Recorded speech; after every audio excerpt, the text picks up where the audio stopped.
ሰላም ተመልካቾቻችን እንደምን አላችሁ? አዲስ ሚዲያ ኔትወርክ ከአዲስ አበባ ውሃና ፍሳሽ ባለስልጣን ጋር በመተባበር የሚያቀርቡላችሁ ሳምንታዊ ፕሮግራማችን ተጀምሯል።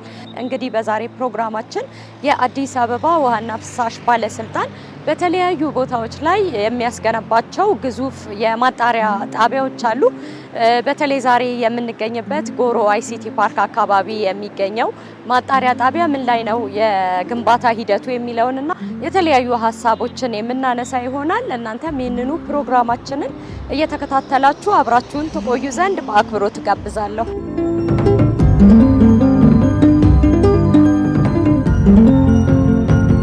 ተመልካቾቻችን እንግዲህ እዚህ ጎሮ አይሲቲ ፓርክ አካባቢ የሚገኘው የአዲስ አበባ ውሃና ፍሳሽ ባለስልጣን አዲስ እያስገነባ የሚገኘው የማጣሪያ ጣቢያ ጋር ተገኝተናል። ውስጥ ኃላፊ እየጠበቁኝ ነው። አጠቃላይ በፕሮጀክቱ ዙሪያ የተወሰነ ሀሳብ እናነሳና ፕሮጀክቱን የምናስቃኛችሁ ነው የሚሆነው። እስከ ፕሮግራማችን ፍጻሜ አብራችሁን ቆዩ፣ ተከታተሉ። ሰላም እንደምን ዋልሽ ቲጂ? ሰላም እንኳን ደህና መጣሽ። ሰላም ነኝ። ስራ እንዴት ነው? ጥሩ ነው። አረፍ በይ።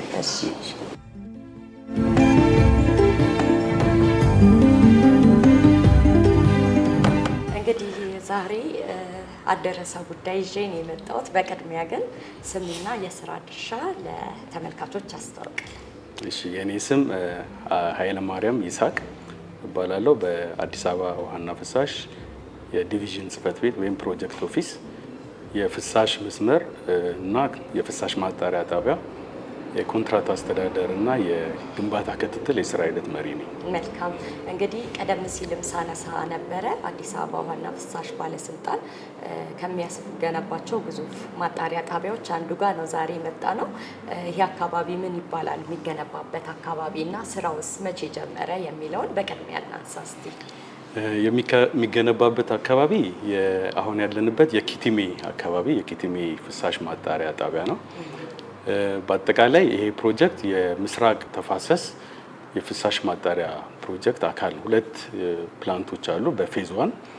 አንደኛው ይሄ ኪቲሜ ነው። አንደኛው ደግሞ ጎሮን አልፈን ያለው ኮተቤ የሚባለው ፍሳሽ ማጣሪያ ነው። ፕሮጀክቱ የተጀመረው ጁን 2024 ነው። የ3 አመት ፕሮጀክት ነው። ዲቢኦ ይባላል ወይም ዲዛይን ቢውልድ እና ኦፕሬሽን አለው። ዲዛይኑ ለ1 አመት ይከናወናል። እሱ ኦልሬዲ ተጠናቋል። ቢውልዲንጉ ወይም ደግሞ ኮንስትራክሽኑ ደግሞ ለ2 አመት ይከናወናል። አሁን ከያዝነው ጁን ጀምሮ ለሚቀጥሉት 2 አመታት ግንባታውን እናጠናቅቃለን። ከዛ የ15 አመት ኦፕሬሽን እና ሜንቴናንስ ስራ ኮንትራክተሩ ራሱ ይሰራል። በዛ ኦፕሬሽን ፔሪድ የእውቀት ሽግግር እና የኦፕሬሽን ስራ ይከናወናል ማለት ነው። ኖርማሊ ይሄ ፍሳሽ ማጣሪያ አዲስ አበባ ውስጥ እስከዛሬ ከተሰሩት የሁለቱ ፕላንቶች ድምር ትልቁ የፍሳሽ ማጣሪያ ነው የሚሆነው። ይሄኛው አሁን ያለንበት 54500 ሜትር ኪዩብ በቀን ያጣራል። ይሄ ፍሳሽ የሚመጣው ወደኛ እዚህ ያለንበት ትሪትመንት ፕላንት የሚመጣው ከመገናኛ ጀምሮ ቦሌ ገርጂ ያለውን ፍሳሽ ይዞ የሚመጣ ነው 54500 ሜትር ኪዩብ። ኮተቤ ላይ ያለው ደግሞ ከሲኤምሲ ፍየል ቤት አያት እና 72 አካባቢ ያሉትን ሰሚት አካባቢ ያሉትን ፍሳሽ ይዞ የሚመጣው ኮተቤ ላይ ያለው ነው። ሁለቱ ሲደመሩ 106000 ሜትር ኪዩብ በቀን ያጣራሉ። ይሄኛው ምን አይነት ማጣሪያ ጣቢያ ነው? ማጣሪያ ጣቢያው የካስ ይባላል ወይም ኮንቬክሽናል አክቲቬትድ ስሌጅ ነው የሚባለው። ከቤት ለቤት የሚመጣውን ከቤት ውስጥ የሚመጣውን ፍሳሽ አጣርተን የWHO ስታንዳርድ መሰረት ፍሳሹን ወደ ወንዝ የምንለቅበት ነው። አፈርን፣ ውሃና አየርን ከመበከል የሚያድን ፕሮጀክት ነው። እንዲሁም ተጣርቶ የሚወጣውን ውሃ ለሪዩዝ የምንጠቀምበትም አማራጭም በዚህ ፍሳሽ ማጣሪያ ውስጥ አለ። እንደው አሁን ላይ ስራው ምን ላይ ደርሷል ማለት ይቻላል? በአሁኑ ሰዓት እዚህ ጋር ሰማያዊ በትልቁ መሀል ላይ ያለው ስትራክቸር ባዮሎጂካል ታንክ ይባላል። የፕሮጀክቱን 40% የሚይዘው ይሄ ስትራክቸር ነው። አሁን በከረንትሊ ዲዛይኑን ጨርሰን የመጀመሪያውን አመት የዲዛይን ስራ ጨርሰን የዚህኛውን የመካከለኛውን ስትራክቸር ግንባታ ጀምረናል። እስካሁን ድረስ ወደ 1000 ሜትር ኪዩብ ኮንክሪት ሞልተናል። ይሄ የመሀለኛው ስትራክቸር ወደ 14000 ሜትር ኪዩብ ኮንክሪት ስራ የሚፈልግ ነው። ከዛ ወደዚህ ያለም ስትራክቸር አለ የብሎወር ሩም እና ጄኔሬተር ሃውስ የሚባሉ የነሱንም የፋውንዴሽን የኮለን ስራ ጀምረናል። ይሄን የጀመርነው ካሁን ከጁን በዚህ በክረምት ወራት ነው። ኢቭን ከዝናብ ጋር ያው ኮንክሪት መሙላት ቢያስቸግርም ዝናቡ ደረቅ በሚልበት ሰዓት ተጠቅመን 2 ጊዜ 3 ጊዜ ሞልተናል። ግን የብረት ስራውን ያው ዝናቡ ብዙ አፌክት ስለማያደርገው ኢንቴንሲቭሊ እሱን እየሰራ ነው። ስለዚህ ስራው እየሄደ ነው ማለት ነው። መቼ ይጠናቀቃል ብላችሁ ነው የያዛችሁት ስራው? አሁን ስራው የሚጠናቀቀው በስኬጁሉ መሰረት ጁን 2027 ወይም የዛሬ 2 ዓመት ነው የሚጠናቀቀው። ከዛ የኦፕሬሽን ስራ አለ እሱ ያው ከግንባታ ውጪ ነው ያለው። ግን እንደ ኮንስትራክሽኑ ግን በ2 ዓመት ውስጥ ይጠናቀቃል። መልካም እንግዲህ አጠቃላይ ያለው የስራው ሂደት ምን ይመስላል የሚለውን ደግሞ ማየት እንችላለን መሰለኝ። አዎ ያው ኮንትራክተሩ ሲጂሲኦሲ ይባላል። የቻይና ኮንትራክተር ነው። ከዚህ በፊት ቦሌ አራብሳንም የሰራው እሱ ነው። ያው ልምድ ያለው ነው በእኛ ሀገር በእኛ ከተማ።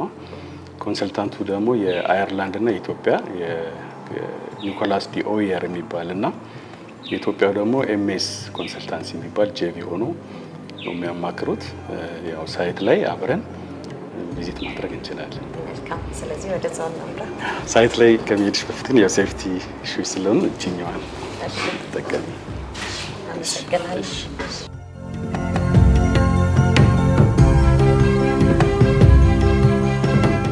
ፎር ዘ ኢንተርቪው ፕሊስ ኢንትሮዲዩስ። ለቃለ መጠይቁ ምስጋናዬን አቀርባለሁ። እስኪ ራስህን አስተዋውቅ። ዮሐና ኦፐርማን እባላለሁ። የአየርላንዱ ኒኮላስ ዶየር አማካሪ ድርጅት የፕሮጀክት ስራ አስኪያጅ ነኝ። ስሜ ክሪስፓ ይባላል። ቻይናዊ ስሜ ደግሞ ዊኢ ነው። የዚህ ማጣሪያ ጣቢያ የግንባታ ስራ አስኪያጅ ነኝ።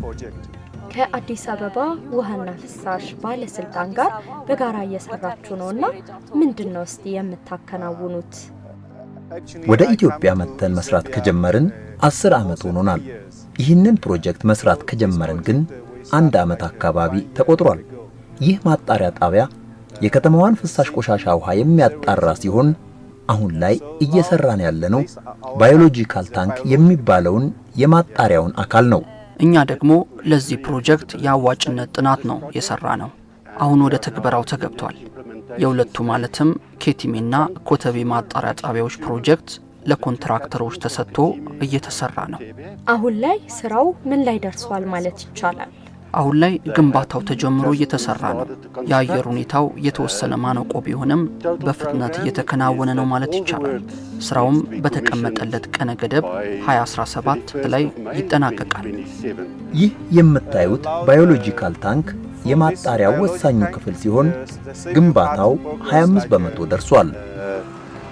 25% of this civil part.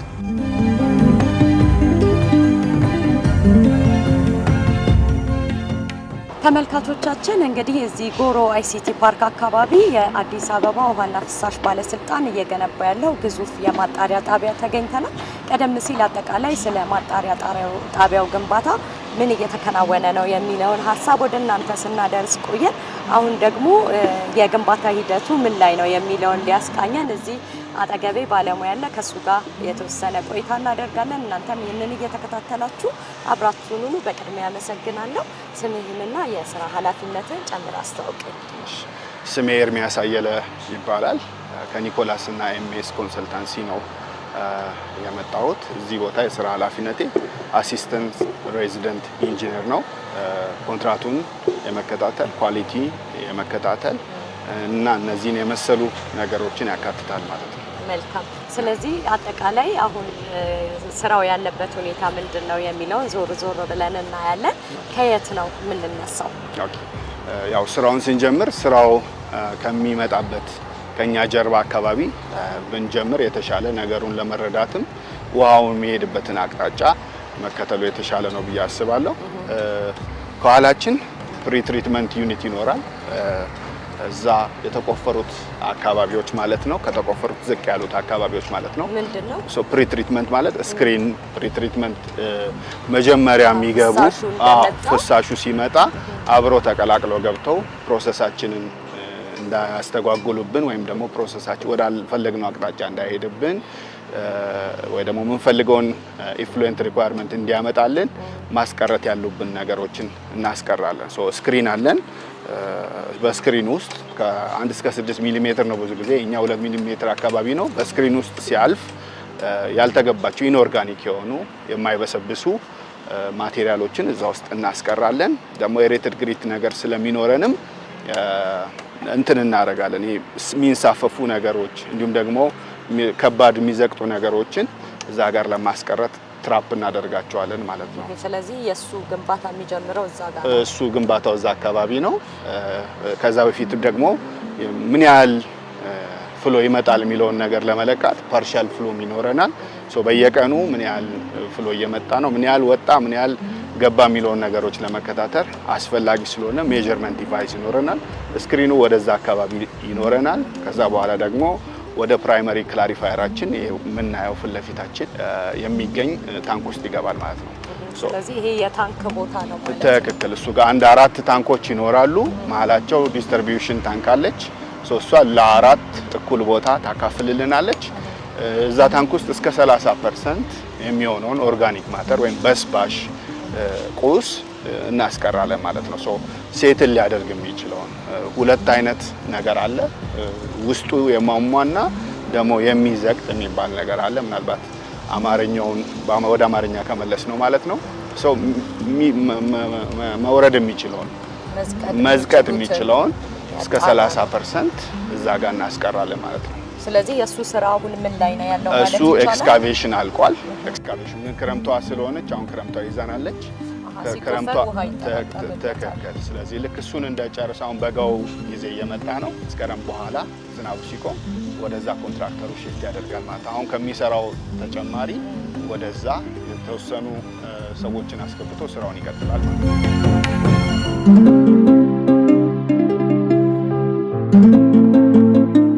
ከቅድሙ ከፕራይመሪ ክላሪፋየር ከ30 እስከ 35% ቢኦዲ ወይም ሊበሰብስ የሚችል ነገሩን የሚያስቀርልን በኋላ ውስጡ የሟሙትን ነገሮች የምናስወግድበት ትልቁ ታንካችን ይሄ ነው። 1 ሄክታር አካባቢ ላይ ነው ያረፈው። ስሙ ባዮሎጂካል ታንክ ወይም ደግሞ በቴክኒካል ትሙ ካስ ኤ2ኦ በመባል ይታወቃል። ቴክኖሎጂው ካስ ነው የሚባለው። ካስ ይባላል። ኤ2ኦ ኢን ፓርቲኩላር ኤ2ኦ ይባላል። ሶ 2 አኔሮቢክ አኖክሲክ ኤሮቢክ ሲስተም አለው። ሶ በዚህ በአኔሮቢክ አኖክሲክ ኤሮቢክ ሲስተም ፎስፈረስ እንዲሁም ደግሞ ናይትሮጅን እንዲሁም ደግሞ ቢኦዲ ወይም ሲኦዲ የምንለውን ኦርጋኒክ ማተር ዲኮምፖዝ ያደርጋል ማለት ነው። ሶ የምንፈልገውን ኢፍሉዌንት ስታንዳርድ እንዲያመጣልን ይሄ ታንክ ትልቁን ሚና ይወስዳል ማለት ነው። ሶ እዚህ የተበላው ማይክሮብ ደግሞ ከዚህ በኋላ ሰከንደሪ ክላሪፋየር አለ።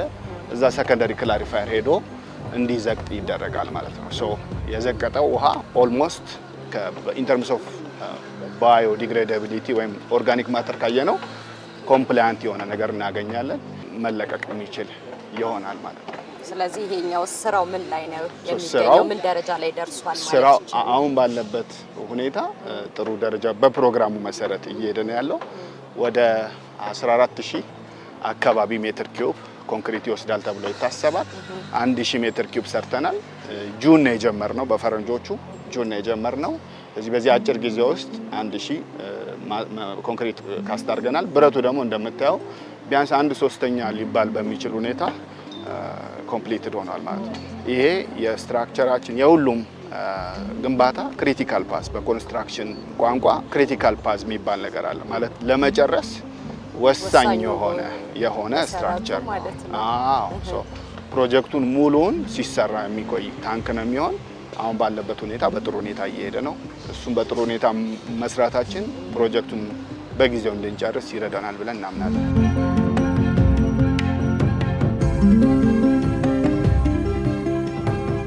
ተመልካቾቻችን እንግዲህ የአዲስ አበባ ውሃና ፍሳሽ ባለስልጣን በተለያዩ ቦታዎች ላይ ግዙፍ የማጣሪያ ጣቢያዎችን እያስገነባ ነው።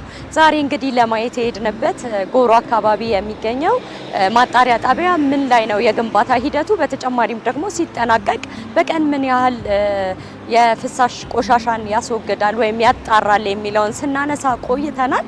ሳምንት ስንመለስ ደግሞ በሌላ ርዕሰ ጉዳይ ነው የምንገናኘው። እስከዛው መልካም ሳምንት።